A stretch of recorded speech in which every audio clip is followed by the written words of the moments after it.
alaikum, my dear students. I hope you will be doing great. Today is the second lecture on Introduction to English Poetry or English Poetry. It is the second lecture, and today's lecture we will be discussing Introduction to English Poetry from the very old English poetry, from the very old age Anglo-Saxon times to the modern. In today's lecture we will be discussing Old English Poetry, Middle English Poetry, Renaissance Poetry, Metaphysical Poetry, Augustan Poetry, Romantic Poetry, Victorian Poetry, and Modern Poetry. It is going to be a detailed discussion on the history of English poetry, that how the poetry has started and how it is going in the current era. What was the characteristics of that very era where the poetry has started, the Anglo-Saxon era, the Old English period, and how those characteristics revolved and evolved, the evaluation comes in poetry, and how it changes with the passage of time. When it comes to the introduction to English poetry, dear students, remember one thing. English poetry has a very rich and a very varied history that spans over a millennium. It is a huge history from old to till now. The English poetry started with oral tradition. Oral tradition means the poetry meant to be recited or read. It was not it wasn't for writing purpose, right? And after that it had been through the complexities of Middle English era, and then it was deeply influenced by Renaissance classical revival. And after Renaissance there was a great development in poetry, English poetry, from the formal precisions of the 17th and 18th century to the emotional intensity of the Romanticism. In previous day, English poetry was based on heroic deeds, based on narrative, a kind of narration based on stories. But with the passage of time, the writers started writing on personal emotions, personal feelings. In the form of Romanticism, we have this in English literature, and then the innovative experimentation of modern and contemporary poetry. So this evolution reflects broader cultural, social, and literary shifts, because the poetry has evolved throughout the history.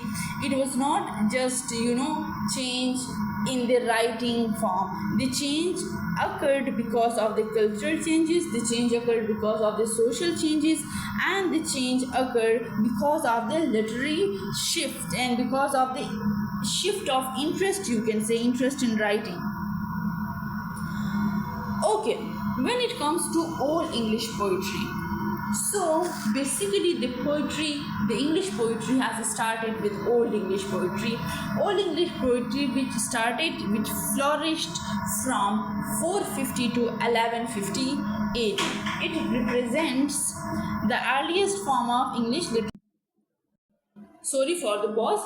From form of English literary tradition. When it comes to Old English poetry, its characteristics, as we have already said, that it was a kind of oral culture. Oral culture means the poetry was recited or sung rather than written down, right? When it comes to the themes of Old English poetry, most of the poetic work that revolved around heroism, that dealt with warfare, and that deal with struggles of life of the people of that time, the Anglo-Saxon society. So the entire themes, they were related to the Anglo-Saxon society, how the society was. The Anglo-Saxon people were warriors, right? And those warriors and the poetry created the themes like heroism, warfare, and struggle of life related to these Anglo-Saxon society. The culture effects was there, the social effects was there. If we talk about the major work in Old English, epic poems such as Beowulf exemplify this period's poetry, depicting grand tales of bravery and mythical creatures. Beowulf is one of the great poem of Old English, and the seafarer and the wanderer. Now, when we talk about the themes of such works, we have the themes of loss, we have the themes of exile and longing. These works were deeply rooted in the oral tradition and pagan beliefs of the time, yet they also begin to reflect gradual influence of Christianity on the culture. Again, when it comes to the characteristics of the writing, what type of writing was there? Alliterative verses. Alliterative verses means, you can say, the repetition of initial consonant sound. So Old English poetry, it uses alliterative verses, where each line is divided into two halves. These halves are linked by the repetition of initial consonant sounds, right, rather than the rhyme. So their focus was on alliteration, not on the rhyme scheme. Second, we have caesura. It is the pause or the break known as caesura in the middle of each line. So in Old English poetry, there was a break in between, or you can say in the middle of each line, and that break was known as, or is known as, caesura. This division helps to create rhythm and structure in the verse. So the division, the caesura, helped to create rhythm and structure in the verse. Then we have strong stress meter. Now, what is meant by strong stress meter? The lines are characterized by strong stress pattern with typically 4 stressed syllables per line and varying number of unstressed syllables. Means the variety of numbers, there are different numbers of unstressed syllables. Then another characteristic, kinning. Old English poetry often employs kinnings. Kinnings means the metaphorical phrases are compound expression used in the place of a single noun. Simply, kinning means the metaphorical phrases. Metaphor, you already know, the comparison. Yes. Okay. So, which are metaphorical phrases are compound expressions used in the place of single noun. For example, in that very time, they use different words for a single noun. For example, we have sea. So, for sea, what they have used whale, wrote, and for the sun, they have used sky candles in their writings. When it comes to heroic themes, the poetry frequently explores the heroic themes celebrating warriors and their deeds, or elegiac themes were there. They were sad just because the war was happening. Mostly their writings that is related to the war, the warrior themes, you can say, reflecting on loss, exile, and the passage of time, how the time passes. And then the writings like the Beowulf and the Wanderer, they revolve around such types of themes. Again, the oral tradition, we have already discussed that the writing was written in the poetry at that time was to be recited or to be sung instead of to be written down. So it was not originally written down in that very era. There were, again, in such writings we can easily find religious influence. Now, what type of religious influence? If we talk about Christianity, which started at that time and it began to spread, some of Old English poetry started to incorporate Christian themes and the values of Christianity, blending with the earlier pagan traditions. And again, imagery and symbolism, this is very much important in English literature. When you're writing a poetry, of any language, कोई भी language हो. So when you are writing a poetry, you must use imagery and symbolism. So there is a vivid imagery and symbolism are used to convey deeper meaning and enhance the poetic experience, often drawing from nature and daily life.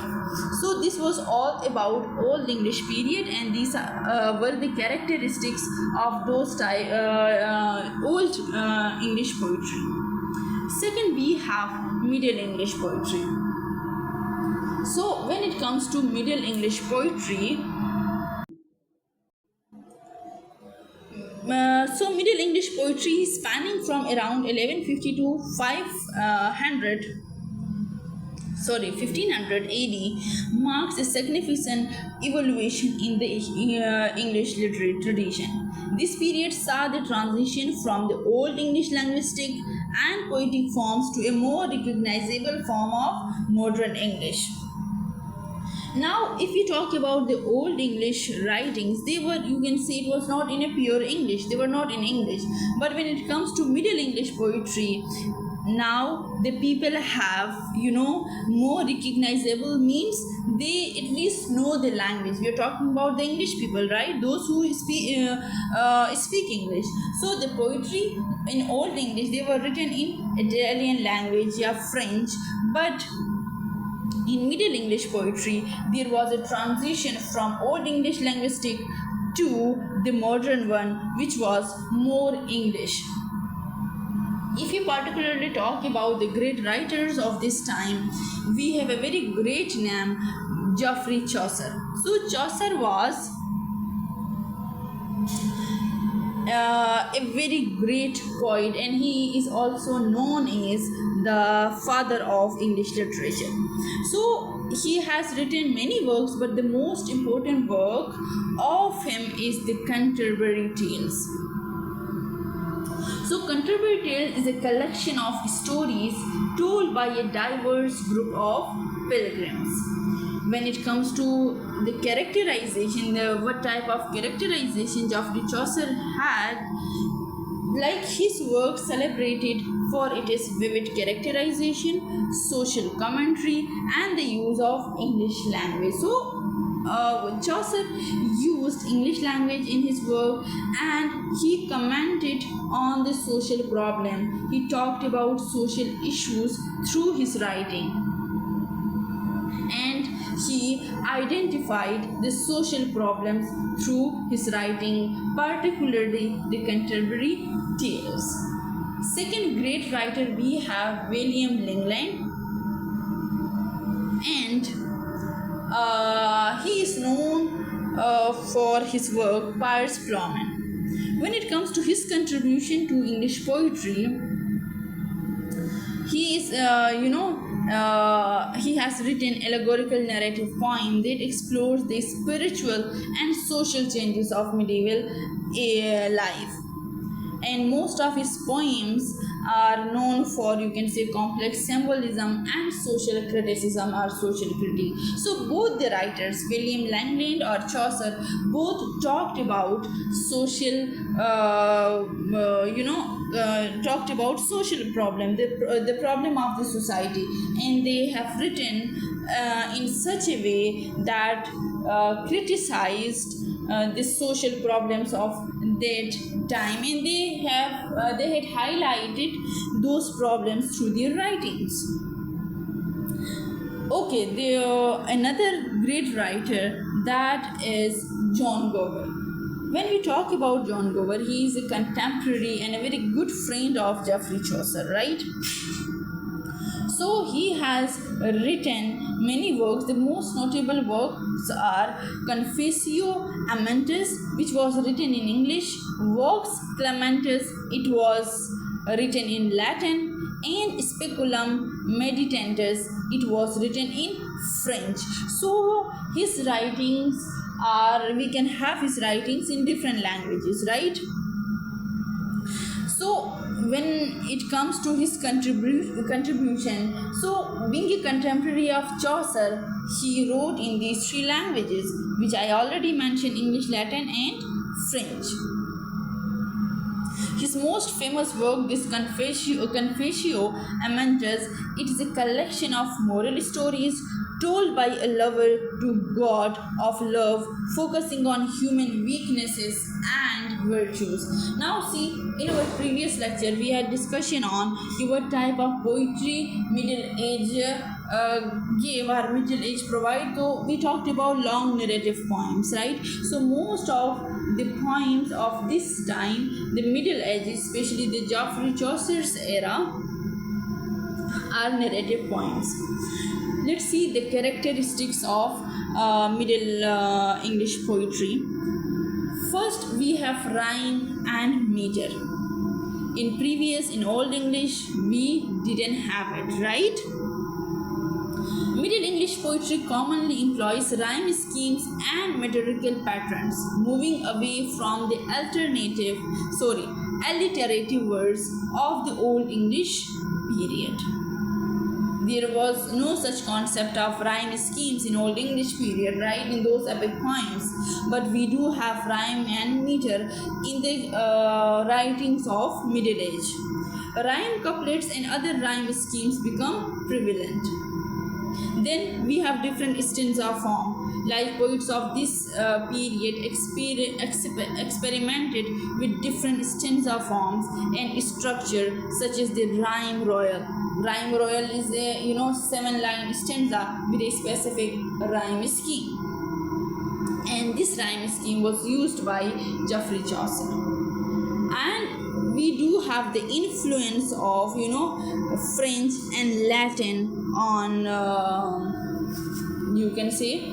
on the writing of Middle Ages. Due to the Norman conquest and subsequent cultural change, Middle English poetry incorporates many French and Latin elements, including vocabulary and literary convention. Next, we have the narrative style. Many Middle English poems are narrative in structure, telling stories and exploring complex plots and the character developments. Work like Geoffrey Chaucer, the contemporary tale is the great example or the prime example of narrative style of poetry. Then we have, the themes of courtly love and chivalric ideals. They are prominent, often focusing on romantic in idealized relationship within the context of knightly and noble tradition.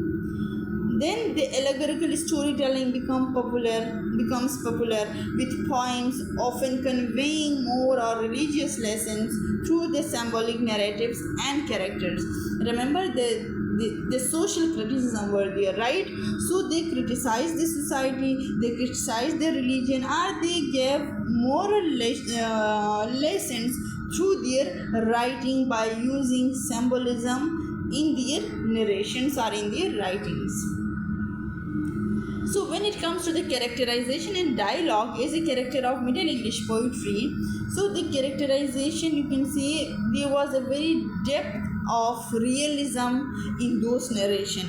As I already discussed that Geoffrey Chaucer, criticized his society, the people, what was happening in that very society in contemporary tales through his writing. So the narrations were so realistic that they reflected a greater focus on individuals' personalities.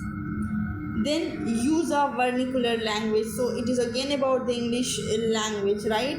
Before Middle English period, there was a kind of, that period sees a significant shift towards using the English vernacular rather than Latin, making poetry more accessible to the broader audience, right? We are talking about English, so English people.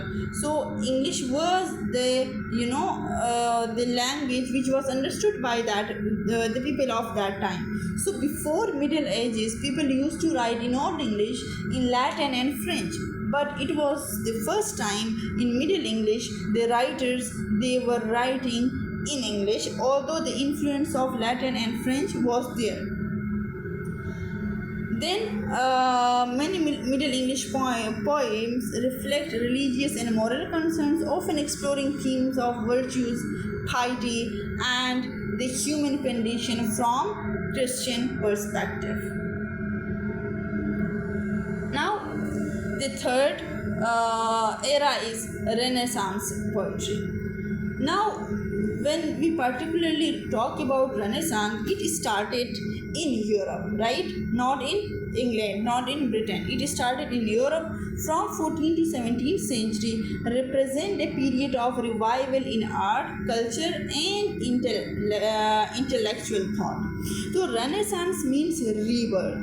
The term Renaissance itself means rebirth, reflecting the era's deep interest in the classical tradition of ancient Greece and Rome. The rebirth of the classical tradition, which was gone, which was forgotten, but the Renaissance, the term has been used to reflect the era's deep interest in classical tradition and ancient Greece and Rome.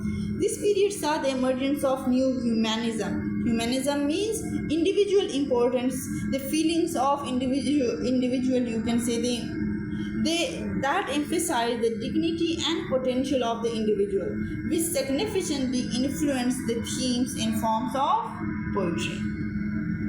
So it started in Europe in 14th to 17th century, but in England the Renaissance began in the late 15th century and reached its peak during the Elizabethan era. Remember one thing, this middle Renaissance poetry, this age is also known as Shakespearean age and also Elizabethan age, because it was the era of Queen Elizabeth as well as the era of Shakespeare, right? So English poets were inspired by the work of Italian writers like Petrarch and Dante, and they began to experiment with the new forms, including the sonnet, which became immensely popular, as we already discussed in the previous lecture about Shakespearean sonnet, right? So that was very popular in this Renaissance period. The poetry of Renaissance is characterized by its exploration of themes such as love, beauty, politics, and human nature, often with an emphasis on the individual's inner life and emotions. Now, when we talk about the key figures are the most, great writers of this era, we have William Shakespeare, who is known for his sonnets as well as plays.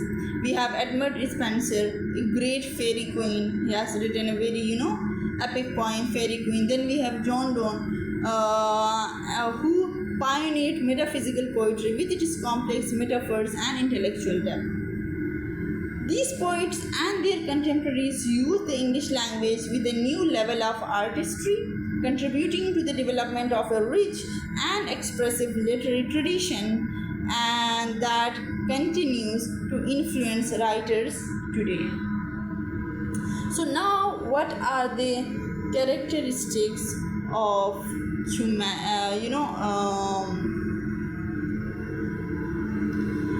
Renaissance period? So the very first and very most important point is humanism. Renaissance poetry often reflects the humanist philosophy, emphasizing the value of individuals and human experience. Previously, all the written work that was related to the wars, that was related to that was about virtues, that was about heroes. But this time, the importance were given to human, emotions, personal emotions, individual emotions, and the human condition, and it drawing inspiration from classical antiquity. Then we have classical influence, as we said that the Renaissance started in Rome. ऐसा ही था ना, Europe, sorry. So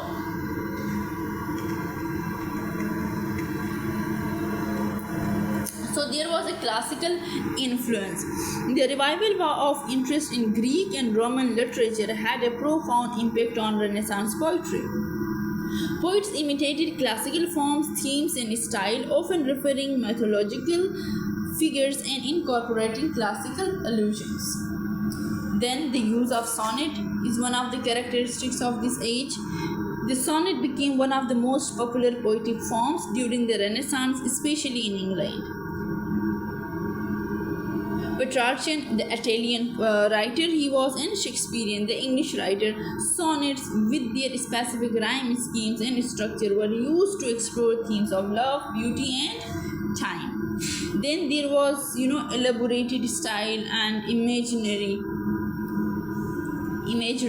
Renaissance poetry is known for its elaborated and ornate style. Poets employed rich imagery, extended metaphors, often called conceits, and the complex similes to create vivid and imaginative work. So when it comes to the imagination, definitely the writers of that time, they extended using of metaphors, and they used complex similes to create a great and kind of imaginative work. Now the themes of love and beauty, that was these such type of themes were very common in those writings. Love, both romantic and platonic, was central theme in Renaissance. Poet often idealized beauty, exploring nature and its connection to both earthly and divine love, right?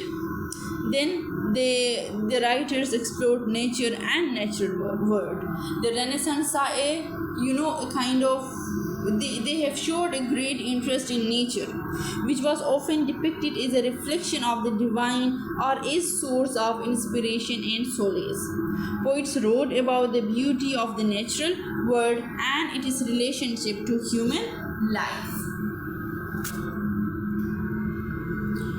Then when we talk about political and social commentary, so definitely it was there in the Middle Ages too, but it continued with the Renaissance as well. Many Renaissance poets used their work to comment on the political and social issues on their time. They addressed topics such as the nature of power, the responsibilities of rulers, and the role of the individual in society. They did not even they just not criticize the person who was in power, but they have criticized even the people who are living under those powers, right? Then we do have religious themes in Renaissance writings or Renaissance literature. While the Renaissance is often associated with the secular humanism, religious themes remained important in poetry. Many poets explored the relationship between the human and the divine, the nature of sin and redemption, and the moral responsibilities of individuals, right? And especially the Renaissance poet, they focused on forms and the structure. Form and structure of the poetry was very important for those writers. Renaissance poets paid close attention to the form and structure of their work. The sonnet, as mentioned, was popular, but poets also experimented with other forms such as ode, elegies, and epics. Meter, rhyme, and stanza patterns were carefully crafted to enhance the meaning and the aesthetic of the poem. Innovative language and diction. Now, how the language was innovative. Now, this is very interesting. Poets of the Renaissance were innovators in language, means they often coining new words and phrases. They started creating new words and phrases in English language. Their use of poetic diction was both elevated and accessible, contributing to the development of English as a rich and flexible literary language. So they worked so much on English to make it a very flexible and a language of literature. Individualism and personal expression, as we already talked about it, humanism the Renaissance worked on individualism and personal expression. It gave space to individual feelings and personal expressions. They focus on so individualism is a hallmark of Renaissance poetry. Poetry often expressed personal feelings, thoughts, and experiences, which marked a shift from the more communal and religiously focused literature of the Middle Ages. So this was all about Renaissance period. Now let's see how metaphysical poetry works, or how metaphysical poetry is characterized, or how the writers, made it so much good, but that we are still studying them. It emerged in the 16th century during the early 17th century. Well, again, it was the time of Queen Elizabeth, right? The main poets of this metaphysical poetry is, you can say, John Donne, George Herbert, Andrew Marvell, and Henry. Their focus is on deep intellectual themes like love, life, death, religion, and the nature of existence. The metaphysical poets are the metaphysical poetry is known for imaginative and surprising comparisons called conceit. We have already discussed the metaphor, the use of metaphors in writing that link very different that link very different ideas, such as comparing love to compass or the soul to drop of dew. Now see, you are comparing love to a compass and the soul to a drop of dew. And when it comes to the language style, the language that was very clever, very playful language, and often has a conversational tone, mixing emotion and intellect. So when it comes to form and structure, they used irregular rhythms and structures, reflecting the complex ideas they explore. Now, the next era is Augustan era. So, what type of poetry does the poets of Augustan era had created? So, when it comes to the name Augustan, this period was named after the Roman Emperor Augustus, right? Because of that empire whose name was Augustus, so the name of this period is Augustan period, and the poetry specifically is known as Augustan poetry. Augustan poetry refers to the style of English poetry that flourished during the early 18th century, roughly between 17 to 1740. So the Augustan, in England is often seen as a time of refinement, order, and classical inspiration in literature. What are the characteristics of now Augustan period? The language of Augustan poetry is polished and formal with a strong emphasis on structure, particularly the heroic couplet, pair of rhyme lines in iambic pentameter, right? This precise and controlled style reflected the Augustan belief in the importance of harmony and order in both art and life. So the Augustan poets, the writers, they created harmony in their writing. Despite its formality, Augustan poetry remains influential for its sharp social commentary. In every age, when we study the poetry, somehow it has the characteristic of social commentary in a sense, social criticism, right? And it is celebration of classical ideals of clarity, restraint, and balance. The particular poets like Alexander Pope, Jonathan Swift, and Samuel Johnson produce satirical and didactic verses, often addressing social and political issues of the time. So the writer of Augustan age, even they criticize their society through their writings. They criticize their social, norms, the political issues, the political power. They have criticized them through their writing. They mocked, social and political, even literary follies, often employing sharp wit and biting irony. They were very sharp in their criticism by using satire and by using irony.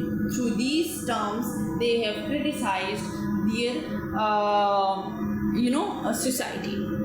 Poems adhered classical ideals of clarity, order, and decorum with an emphasis on rationality and restraint. So they used heroic couplet. Poets favored the heroic couplet, a rhyme pair of iambic pentameter. What is in an iambic pentameter? We have already discussed it in the previous lecture, and I hope it is clear to you. For it is concise and polished expression. Here is the example of heroic couplet in iambic pentameter. A gentle breeze whispered through the trees, carrying with it the scent of the seas. Now, the romantic poetry.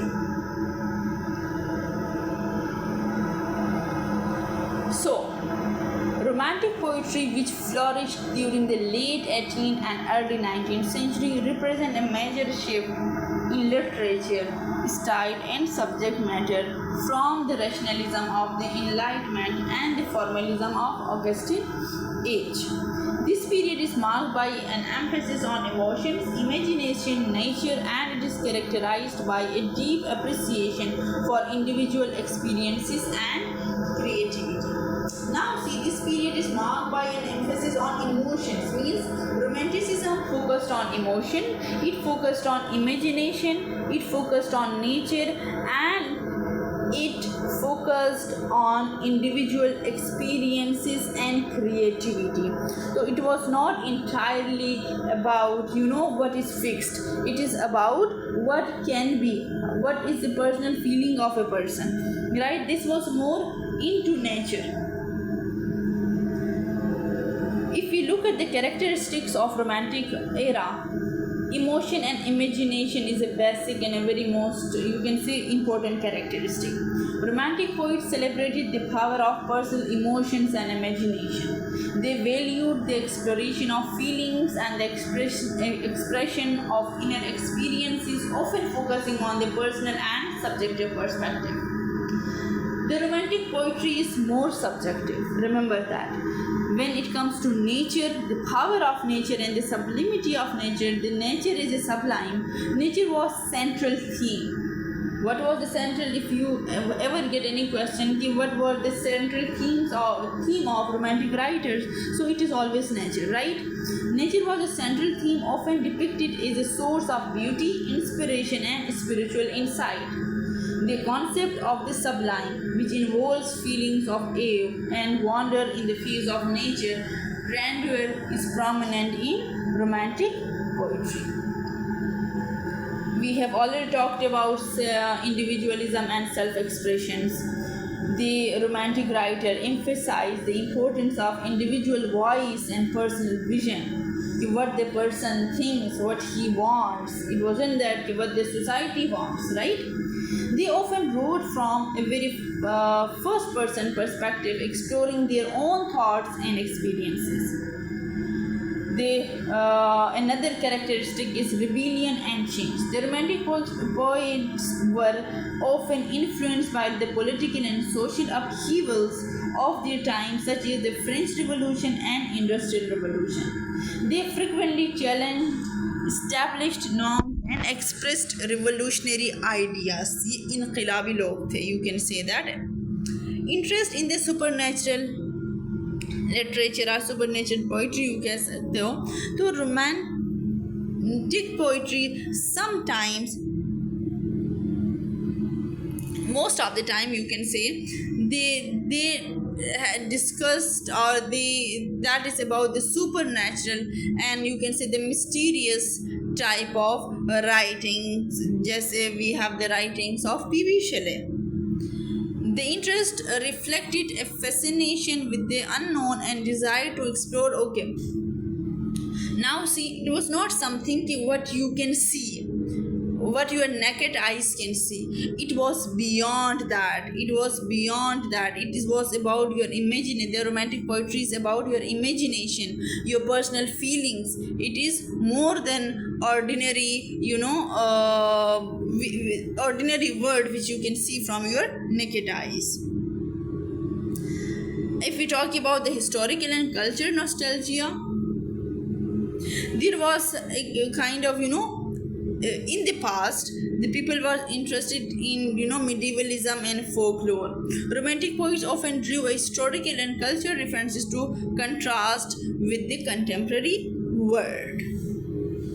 If we talk about the prominent romantic poets, we have William Wordsworth, we have Samuel Taylor Coleridge, we have Lord Byron, we have P.B. Shelley, Percy Bysshe Shelley, John Keats.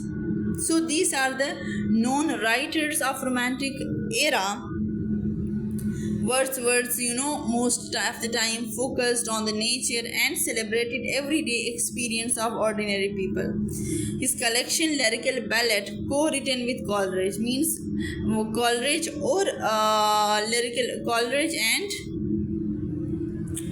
Wordsworth together, they have written lyrical ballads. Then Coleridge works often explore the supernatural and the imaginative, things.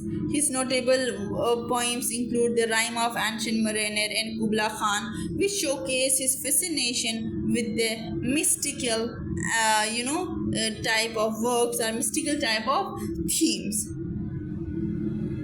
We have Lord Byron.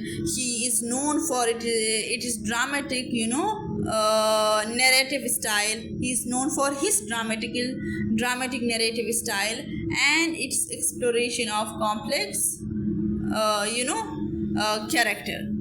His works such as Don John and Childe Harold's maybe Pilgrimage reflect his rebellious spirit and critique of the society.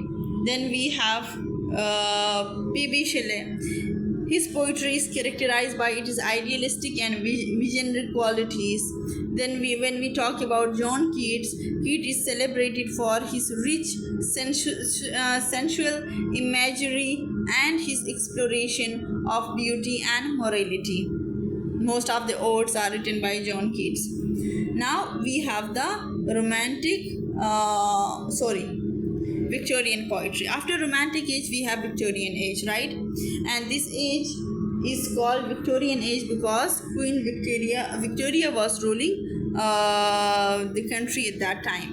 Victorian poetry spanning from the early to the late 19th century reflect the complexities of the Victorian era in Britain.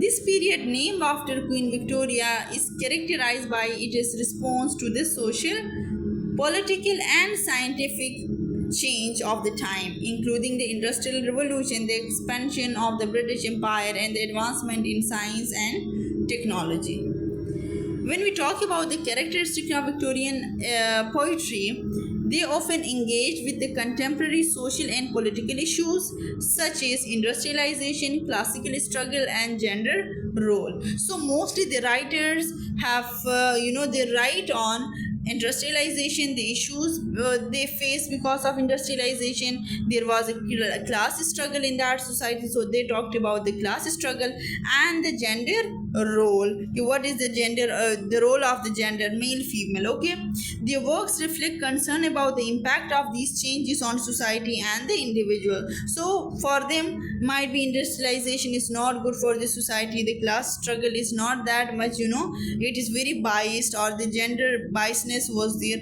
So they talked about, they write about such things. The era was marked by a tension between scientific progress and religious faith. So the scientific progress was there, science was emerging, and there was a serious, you can say, tension between religious faith and science. Okay, Victorian poets frequently explore themes of morality, religion, and the search for meaning in a rapidly changing world. Victorian poetry is known for its details and realistic portrayal of life. Poets often depicted the struggle of ordinary people and the impact of societal changes with a focus on accuracy and vivid imagery. Now see, poets often depicted the struggle of ordinary people. Ordinary people means the normal people who live in the society. So they write about their life, and they focus on the societal change, the changes because of the industrialization, because of the scientific progress, because of the class struggle. So there were many type of changes in that very society. So the writer wrote about such things. While Victorian poets often built on the romantic tradition, they also introduced new forms and styles. They continue to explore themes of nature, emotions, and imagination, but with a greater emphasis on realism and social criticism. So, when it comes to the prominent writers of Victorian era, we have Alfred Lord Tennyson, A.L. Tennyson, you can say. We have Robert Browning. So, what type of writer Tennyson was? He was one of the most celebrated poets in the Victorian era, and he dealt with the themes like war and heroism. When it comes to Robert Browning, he is known for his use of the dramatic monologue. Browning's poetry often explore psychological depth and social issues, right? Then we have Elizabeth Barrett Browning, we have Matthew Warner. So these were the writers of Victorian era, and they talked about, they write about social issues, social injustice, and personal struggle in the society. And the last one, we have modern poetry. Modern poetry emerging, it emerged from 20th century. Yeah, within 20th century, you can say that it represents a significant departure from traditional forms and conventions, reflecting the profound changes in the society, culture, thought, during that period. It is marked by a break from Victorian and Edwardian sensibilities, embracing new techniques, themes, and perspective. So, when it comes to the characteristic of it, experimentation with form and structure. They again experimented, they had experiment on poetic form and the structure. Modern poets often experimented with non-traditional forms, structure, and style. These includes free verse, fragmented narratives, and innovative use of language and imagery. Traditional poetic forms like the sonnet or the rhyme scheme were frequently abandoned or reimagined. So they talked about stream of consciousness. Remember one thing, this is a very great characteristic of modern era. The narrative technique, which seeks to capture the flow of thoughts and feelings as they occur, became a significant features in modern poetry. It reflects an interest in the inner working of the mind and the complexities of human consciousness. Themes of fragmentations and alienation. Modern poetry frequently addresses themes of fragmentation, alienation, and dislocation, reflecting the anxieties of the modern world. This includes a sense of disconnection from traditional values, societal upheaval, and the impact of industrialization and war. Imagism and symbolism was there. It is almost there in every age, right? Imagism, a movement within modern poetry, emphasizes precise imagery and clear direct language. Symbolism also plays a role, using symbols to convey deeper meanings and abstract ideas. Again, the modern poetry focuses on subjectivity and personal perception. It also deals with the modern life and its issues. Modern poetry often engages with contemporary issues including industrialization, urbanization, and the impact of war, as it happened in Victorian era, right? Both the characteristics are, you can say, they are similar.